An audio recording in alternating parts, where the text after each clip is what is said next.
Dear Dr. Manmohan Singh, corruption is the biggest enemy of the poor in India.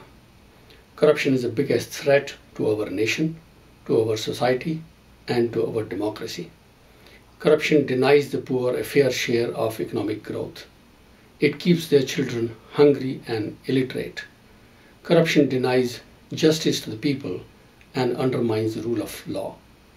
The outpouring that you see on the streets is a volcano of frustration against corruption at every level in the government. It is unfortunate that this agitation is being framed as parliament versus people. Nothing can be more tragic in a democracy. The political establishment needs to show its sincerity in rooting out corruption. During the last 60 years, it has done the opposite. It has promoted and benefited enormously from corruption. A strong Lokpal bill is necessary. It should have the strength to punish the guilty. It should protect the whistleblower. And at the same time, it should also protect the honest officers. This bill should not become an instrument of fear and inaction by the honest officers. I have for your consideration 4 suggestions to make. What is needed is, number 1, early next week, a parliamentary resolution that a revised Lokpal bill will be drafted, presented and passed by the parliament within 3 months. This bill should also include independent sources of funding for the Lokpals and Lokayuktas, similar to the ones for High Court and Supreme Court judges, Central Election Commission, CAG, etc.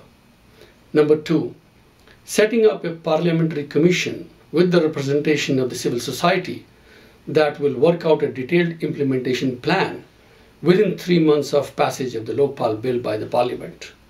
Number 3, this commission should also provide recommendations within 1 year of how petty corruption in day-to-day government activity can be eliminated. The state government should be encouraged to present a report to the state assembly and to the people of their state within 6 months of commission's recommendations.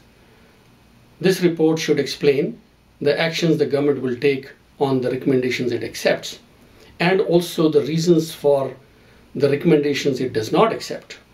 Number 4, next week the government should present to the parliament a time-bound commitment to present to the parliament and the people firm measures to bring back the black money that is illegally deposited in the foreign banks and tax havens.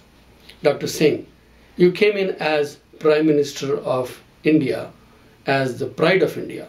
Please do not leave office as shame of India.